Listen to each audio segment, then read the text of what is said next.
மோகன் பகவத் ஆர்எஸ்எஸோட தலைவர் வந்து ஒரு கருத்து சொல்லியிருக்காரு. இனிமேலாச்சும் மக்கள் பணிகளை அரசு வந்து கவனம் செலுத்தணும், தேர்தல் வெற்றியிலிருந்து வெளியே வந்துருங்க அப்படின்னு சொல்லிட்டு. என்ன சார் உண்மையாலுமே அவங்களுக்குள்ள என்ன பிரச்சனை போயிட்டு இருக்கு? மோடியினுடைய இது டேர்ம் முடிஞ்சு போச்சு.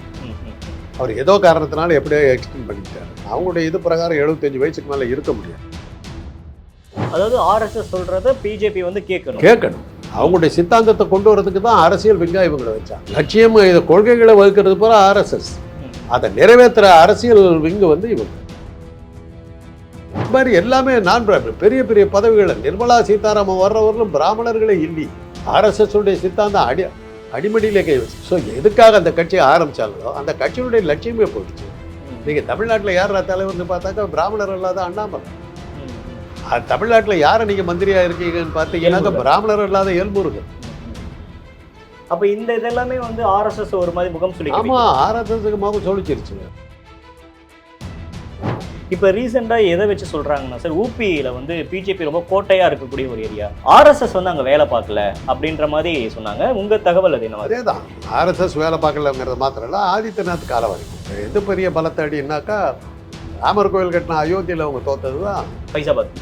ஆர்எஸ்எஸ் உடைய சித்தாந்தத்துக்கு விழுந்த மிகப்பெரிய அடி, ராமனுக்கு சேர்ந்து விழுந்த அடி. இப்பயுமே இந்த இலக்காக்கள் அமைக்கிறப்ப வந்து எப்பயுமே ஆர்எஸ்எஸோட தலையீடு நேரடியாக இருக்கும். ஆனால் இந்த முறை வந்து நிறைய பேருக்கு வந்து இது பண்ணுறப்ப பிஜேபியே தன்னா முடிவெடுத்தாங்க, ஆர்எஸ்எஸோட எந்த விதத்துலையும் அவங்க பரிசீலிக்கலை அப்படின்ற மாதிரி சொல்கிறாங்க. ஒருத்தர் கூட இலாக்காவை கூட மாற்றலை பார்த்தீங்கன்னா, அப்படியே கொடுத்துட்டாங்க. இலாக்கா மாற்றினா கூட காலை வாரிடுவாங்கங்கிற பயம். மோடிக்கு வந்து என்ன எத்தனை ஒரு தலை மேலே கத்தியாக தொங்கிக்கிட்டு இருக்கிறது சந்திரபாபு நாயுடு நிதிஷ்குமாரும் சொல்லிக்கிட்டு இருந்தாங்க. இப்போ பார்த்தா இந்த 2 கத்தி மாத்திரம் இல்லை, 239 கத்தி மோடி மேலே தொங்கிக்கிட்டு இருக்குது.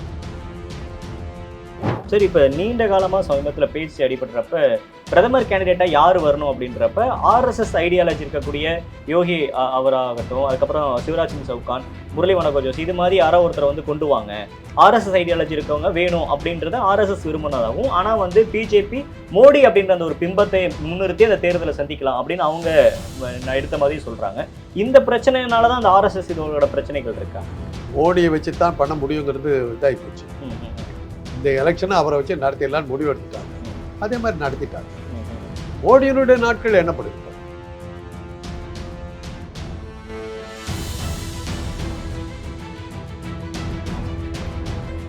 இப்போ இந்த தேர்தலுக்கு முன்னாடியே எல்லாரும் பேசின ஒரு விஷயம் வந்து ஆர்எஸ்எஸ்க்கும் பிஜேபிக்கும் ஒரு மறைமுகமாக ஒரு பிரச்சாரம் வந்து போயிட்டு இருக்கு, மறைமுகம் விமர்சிக்கிறாங்க அப்படின்னு. பட் நேற்று வந்து ஒரு ஓப்பன் ஸ்டேட்மெண்ட்டாக மோகன் பகவத் ஆர்எஸ்எஸோட தலைவர் வந்து ஒரு கருத்து சொல்லியிருக்காரு. இனிமேலாச்சும் மக்கள் பணிகளை அரசு வந்து கவனம் செலுத்தணும், தேர்தல் வெற்றியிலிருந்து வெளியே வந்துருங்க அப்படின்னு சொல்லிட்டு. என்ன சார் உண்மையாலுமே அவங்களுக்குள்ள என்ன பிரச்சனை போயிட்டு இருக்கு? மோடியினுடைய இது டேர்ம் முடிஞ்சு போச்சு. அவர் ஏதோ காரணத்தினால எப்படியோ எக்ஸ்டெண்ட் பண்ணிக்கிட்டாரு. அவங்களுடைய இது பிரகாரம் 75 வயசுக்கு மேலே இருக்க முடியாது. 2 டேர்முக்கு மேலே நீங்கள் பதவியில் இருக்க முடியாது. ஆர்எஸ்எஸ்னுடைய இது அடிப்படை தத்துவம் அது.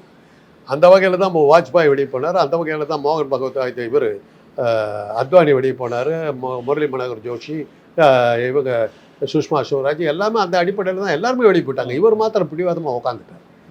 அதை சொன்னதனுடைய விளைவு தான் நிதின் கட்கரி மேலே வந்து சிஏஜி அறிக்கை விட்டு 1.5 லட்சம் கோடி ரூபாய் ஊழல் பண்ணணும்னு சொல்லிட்டு அவர் ஓரம் கட்டினார். ஆதித்யநாத் அதே சொன்னார், ஒரு இடைத்தேர்தலில் அவரை தோக்கடிச்சு ஜாக்கிரதை விட்டார். இப்படி மிரட்டி விட்டார். இப்படி மிரட்டி அவர் உள்ளே வந்துட்டார். அதனால தான் வந்து இவர் வரமாட்டாருன்னு சொல்லி கெஜ்ரிவால் அதை தான் சொன்னார்.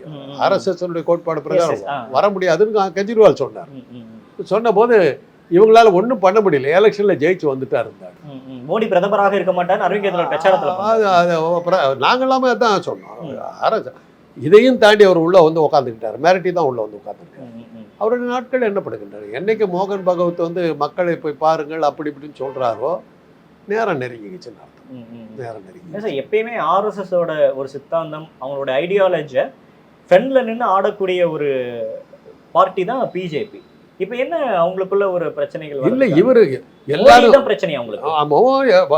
அத்வானி ஒரு பெரிய தலைவராக இருந்து அவர் தாங்க பாஜகவுக்கு ஒரு அளவுக்கு உருவத்தை, வாஜ்பாயை விட அதிகமாக வந்து ஒரு உருவத்தை கொடுத்தது வந்து ஒரு அங்கீகாரத்தை கொடுத்தது வந்து அத்வானி தான். அத்வானியுடைய சிஷியராக தான் இவர் வந்தார். இன்னும் சொல்ல போனாக்க கெஜ்ரிவாலும் அண்ணா ஹசாரே தான் மோடியவே வந்து தலைவராக கொண்டு வந்தவர். அது தெரியுமா அவங்களுக்கு? அவர் எங்கேயோ கிடந்த ஒரு ஆளை உருவாக்குனதே கெஜ்ரிவாலும் அண்ணா ஹசாரேயும் தான் கொண்டு வந்தாங்க. அப்படிப்பட்ட ஆள் எதையோ பண்ணி ஏதோ ஒரு சூதுவாதம் பண்ணி உள்ள நின்றுவிட்டார். அது ஆர்எஸ்எஸ் சித்தாந்தத்துக்கு விரோதம். அதை அவங்க விட மாட்டாங்க. அவங்களுடைய அரசியல் விங்கு தான் பாஜகவை ஒழிய தலைமைங்கிறது ஆர்எஸ்எஸ் தான்.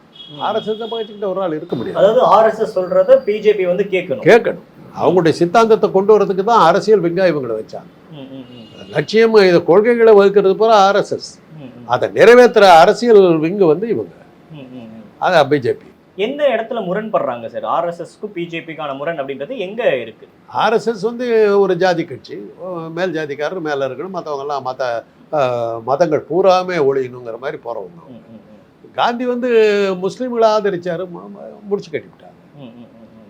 அது எண்டுக்கே போயிடுவாங்க அந்த மாதிரி ஆட்கள். ஸோ யாரெல்லாம் வந்து இந்த மதங்களை வந்து இந்து மதத்துக்கு எகெயின்ஸ்டாக நிற்கிறாங்களோ அவங்களெல்லாம் ரூத்லெஸ்ஸாக ஒழிச்சிருவாங்க. அது மாதிரி ஆட்களை இருக்க விட மாட்டாங்க. அங்கே வந்து சமூக நீதிங்கிறது கிடையாது. கீழ்ஜாதியாக இருக்குது. மனுவாதி குலத்துக்கு ஒரு நீதி, அதை வந்து மனு தர்ம சாஸ்திரத்தை நிறைவேற்றணும். அதுதான் ஆர்எஸ்எஸ். அதை ஏற்றுக்கலைன்னாக்கா நீங்கள் இருக்க முடியாது. இன்னைக்கு என்ன ஆச்சுன்னாக்கா ஆர்எஸ்எஸ் கொடுத்த மிகப்பெரிய அடி மோடியினுடைய அரசாங்கத்தில் பார்த்தீங்கன்னா பிராமணர்களே இல்லை ஏறத்தாழ. திராவிட சித்தாந்தம் தான் அங்கே வெற்றி பெற்றிருக்குது. மோடி ஒரு வைசியர், இவர் அமித்ஷா ஒரு ராஜபுத் நான் பிராமின், ராஜ்நாத் நான் பிராமின், இவர் நிதின் கட்கரி நான் பிராமின், இந்த மாதிரி எல்லாமே நான் பிராமின். பெரிய பெரிய பதவிகளை நிர்மலா சீதாராமன் வர்றவர்களும் பிராமணர்களே இல்லை. ஆர்எஸ்எஸ் உடைய சித்தாந்தம் அடிமடியிலே கை வச்சிட்டாங்க. ஸோ எதுக்காக அந்த கட்சியை ஆரம்பிச்சாங்களோ அந்த கட்சியினுடைய லட்சியமே போயிடுச்சு. நீங்க தமிழ்நாட்டில் யார் தலைவர்னு பார்த்தாக்கா பிராமணர் இல்லாத அண்ணாமலை. தமிழ்நாட்டில் யாரை நீங்க மந்திரியா இருக்கீங்கன்னு பார்த்தீங்கன்னா பிராமணர் இல்லாத எல்முருகன். அப்ப இந்த இதெல்லாமே வந்து ஆர்எஸ்எஸ் ஒரு மாதிரி முகம் சொல்லி. ஆமா, ஆர்எஸ்எஸ்க்கு முகம் சொல்லிச்சிருச்சு. அவங்களால ஆதரிச்சு கொண்டு வரப்பட்டவர்கள் வந்து H Raja, S V Sekhar போன்றவர்கள். எஸ் வி சேகர்லாம் கட்சி விட்டு போயிட்டாங்க. இன்னைக்கு தமிழ்நாட்டில் வந்து பிராமணர்களுடைய ஆதிக்கமே இல்லாமல் போயிடுச்சு. இன்னைக்கு ஏறத்தாழ பிராமணர் இல்லாதவருடைய கட்சியாக தானே பாஜக இருக்கு.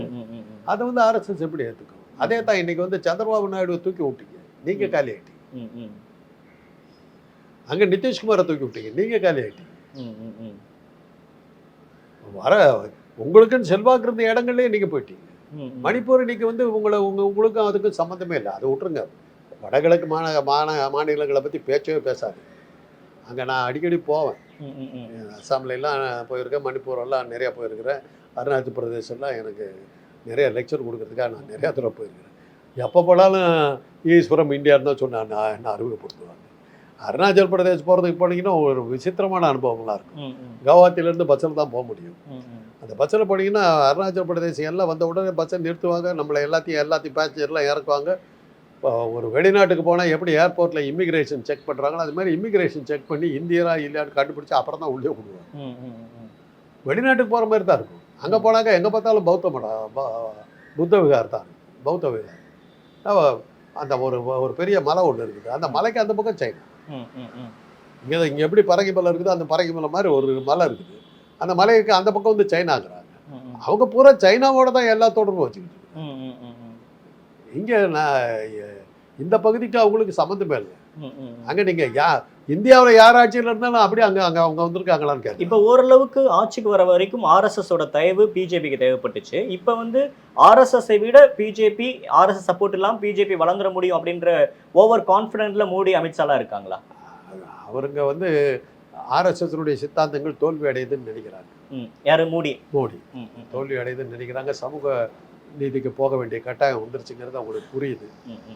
அதெல்லாம் பார்க்கணும். ஏன்னா இன்றைக்கி வந்து அந்த ஒரு தனிப்பட்ட ஒரு கூட்டத்தினுடைய டாமினேஷன் இனிமேலாம் அக்செப்ட் பண்ண மாட்டாங்க. ஏன்னா ஆரம்ப காலத்தில் வந்து இந்த படிப்பறிவுங்கிறது குறைச்சலாக இருந்து, இன்றைக்கி படிப்பறிவுங்கிறது நிறையா வந்துருச்சு. பெண்கள் பெருசாக வந்துட்டாங்க. பெண்களுக்கு எதிரானது வந்து ஆர்எஸ்எஸ் தான். அந்த பெண்களை ஏற்றுக்கிட்டு நீங்கள் எங்கே நிற்க முடியும்? நம்மளை விட அவங்க 1000 நம்ம ஆம்பளைக்கு எத்தனை பேர் ஒன்றா சேர்ந்தாலும் இங்கிலீஷில் சொல்லுவான். ஆம்பளைக்கு வந்து மென், பெண்களுக்கு வந்து வி மென். பல ஆண்கள் ஒன்றா சேர்ந்தோம் தான் ஒரு பொம்பளை. ஸோ அவங்க ஒன்றா சேர்ந்தாங்கன்னா நீங்கள் ஒன்றும் பண்ண முடியாது. இப்போ ரீசெண்டாக எதை வச்சு சொல்கிறாங்கன்னா சார், ஊபியில் வந்து பிஜேபி ரொம்ப கோட்டையாக இருக்கக்கூடிய ஒரு ஏரியா, அங்கே வந்து தோல்வி அடைஞ்சு சமாஜ்வாதி வெற்றி பெற்றதுக்கான காரணமே வந்து ஆர்எஸ்எஸ் வந்து அங்கே வேலை பார்க்கல அப்படின்ற மாதிரி சொன்னாங்க. உங்கள் தகவல் அது என்ன? அதே தான், ஆர்எஸ்எஸ் வேலை பார்க்கலங்கிறது மாத்திரம் இல்லை, ஆதித்யநாத் காலவாரிட்டார். அவரை தோக்கடிச்சு மிரட்டினார் இல்லையா, உன்னை காலி பண்ணுறேன்னு காலி பண்ண வச்சார். அதில் எது பெரிய பலத்தை அடினாக்கா, ராமர் கோயில் கட்டின அயோத்தியில் அவங்க தோத்தது தான் ஃபைசாபாத். அது ஆர்எஸ்எஸ் உடைய சித்தாந்தத்துக்கு விழுந்த மிகப்பெரிய அடி. ராமரை கும்பிட்டா காட்டுக்கு போக வேண்டியது தான் அப்படிங்கிறது ப்ரூவ் பண்ணிடுச்சு.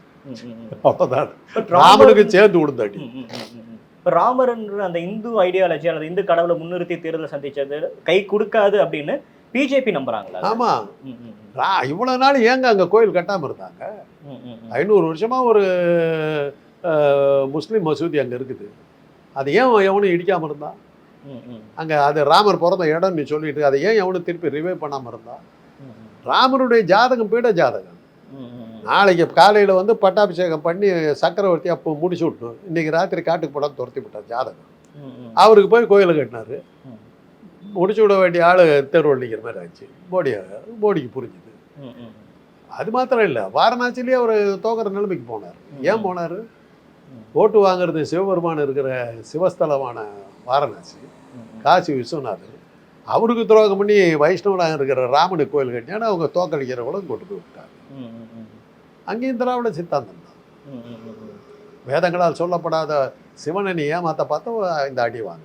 எப்பயுமே இந்த இலக்காக்கள் அமைக்கிறப்ப வந்து எப்பயுமே ஆர்எஸ்எஸோட தலையீடு நேரடியாக இருக்கும். ஆனால் இந்த முறை வந்து நிறைய பேருக்கு வந்து இது பண்ணுறப்ப பிஜேபியை தன்னா முடிவெடுத்துட்டாங்க, ஆர்எஸ்எஸோட எந்த விதத்துலையும் அவங்க பரிசீலிக்கலை அப்படின்ற மாதிரி சொல்கிறாங்க. இந்த அளவுக்கு ஆர்எஸ்எஸ்ஸை பிஜேபி ஒதுக்குற அளவுக்கான பிரச்சனைகள் என்ன சார்? என்ன பிரச்சனை? ஆர்எஸ்எஸ் ஒதுக்கலாம் இல்லை, இன்னைக்கு அவங்க பெற்றிருக்கிற வெற்றி பரிதாபமான வெற்றி. யார் தோல்லையோ உக்காந்துக்கிட்டு யாரையோ பிடிச்சிக்கிட்டு நிற்க வேண்டிய ஒரு பயங்கரமான சூழ்நிலை. ஒருத்தர் கூட இலாக்காவை கூட மாற்றலை பார்த்தீங்கல்ல, அப்படியே கொடுத்துட்டாங்க. இலாக்கா மாற்றினா கூட காலவாரிடுவாங்கங்கிற பயம். ஆக எல்லா சேனல்லையும் சொன்னது இதுதான். 240 இடங்கள் அவங்க வெற்றி பெற்றிருக்கிறாங்க. மோடிக்கு வந்து என்ன எத்தனை ஒரு தலைமையில கத்தியா தொங்கிக்கிட்டு இருக்கிறது சந்திரபாபு நாயுடு, நிதிஷ்குமாரும் சொல்லிக்கிட்டு இருந்தாங்க. இப்போ பார்த்தா இலாக்கா கூட மாற்ற முடியாத சூழ்நிலையில அவங்களே தான் தங்களே வச்சுக்கிறாங்க. அதை வச்சுக்கிட்டு இன்னைக்கு இலாக்காக்கள் கூட மாற்ற முடியாத சூழ்நிலையை பார்க்கும்போது இந்த 2 கத்தி மாத்திரம் இல்லை, 239 கத்தி மோடி மேலே தொங்கிக்கிட்டு இருக்குதுன்னு தெரிஞ்சு ஒருத்தரை வந்து மாற்ற முடியலைங்க அவரால். இருந்த போஸ்ட் அப்படியே கொடுத்துட்டாங்க, வாயை திறக்க முடியல. அதுதான் இன்னைக்கு அவருடைய நிலைமை. அவரால் மந்திரிச்ச 1.5 நாள் என்னென்னவோ பண்ணி பார்த்துருக்காரு, நடக்கலை. என் போஸ்ட்டை மாற்றினா தொலைச்சி போடுவேன், என் போஸ்ட்டை மாற்றினா தொலைச்சி போடுவேன். ஒவ்வொருத்தர் சொன்ன பார்த்தாரு, அப்படியே இருந்துங்கப்பா போயிட்டாரு. 72 மந்திரிகள்ங்க, அதுவே தெரியல மோடிக்கு செல்வாக்கு இல்லை. இவ்வளோ ஜம்போ ஜெட்டு மாதிரி அவ்வளோ பெரிய மந்திரி சபை என்னத்துக்கு போட்டுருக்கீங்க? யாரையும் நீ விட முடியல, யாரையும் இது கை விட முடியல, இவரால் முடிவு எடுக்க முடியல. இருக்கலாம் அப்படியே வந்து அப்படியே பதவி. சரி, இப்போ நீண்ட காலமாக சமீபத்தில் பேச்சு அடிபடுறப்ப பிரதமர் கேண்டிடேட்டாக யார் வரணும் அப்படின்றப்ப ஆர்எஸ்எஸ் ஐடியாலஜி இருக்கக்கூடிய யோகி அவராகட்டும், அதுக்கப்புறம் சிவராஜ் சிங் சவுகான், முரளி மனோகர் ஜோஷி, இது மாதிரி யாரோ ஒருத்தரை வந்து கொண்டு வாங்க, ஆர்எஸ்எஸ் ஐடியாலஜி இருக்கவங்க வேணும் அப்படின்றத ஆர்எஸ்எஸ் விரும்பினதாகவும், ஆனால் வந்து பிஜேபி மோடி அப்படின்ற அந்த ஒரு பிம்பத்தை முன்னிறுத்தி அந்த தேர்தலை சந்திக்கலாம் அப்படின்னு அவங்க எடுத்த மாதிரி சொல்கிறாங்க. இந்த பிரச்சனைனால தான் அந்த ஆர்எஸ்எஸ் இதோட பிரச்சனைகள் இருக்காங்க. மோடியை வச்சு தான் பண்ண முடியுங்கிறது இதாகி போச்சு. இந்த எலெக்ஷனை அவரை வச்சு நடத்திடலான்னு முடிவு எடுத்துட்டாங்க, அதே மாதிரி நடத்திட்டாங்க. மோடியினுடைய நாட்கள் எண்ணப்படுகின்றன, மோடியினுடைய நாட்கள் எண்ணப்படுகின்றன, அதில் எந்த சந்தேகமும் கிடையாது. அது அவருக்கே தெரியும். ஓகே, மாற்று யாரு சார்? மாற்று யாரும் தெரியாது. மாற்று ஆதித்யநாத் வரலாம், நிதின் கட்கரி வரலாம், யார் வேணாலும் வரலாம். இவங்க யாருக்குமே தெரியாத யாரோ ஒருத்தர் புதுசாக கூட வரும். ஏன்னா அதில் கடல் மாதிரி ஆட்கள் இருக்காங்க, யார் வேணாலும் வரலாம். ஸோ உங்களுடைய அரசியல் அனுபவத்து பிரகாரம் ஆர்எஸ்எஸோட தேவை இனிமேல் பாஜகவுக்கு இனிமேல் வரக்கூடிய காலகட்டங்களில் தேவையே இருக்காது அப்படின்னு நம்புறீங்களா? சனாதனம் திராவிடன்ற 2 ஐடியாலஜி இந்த பூகோள பகுதியில் இருக்கு. இது இருக்கிறவர்களும் ஆர்எஸ்எஸும் இருக்கும், திராவிடமும் இருக்கும். ஓகே, நன்றி, வணக்கம் சார்.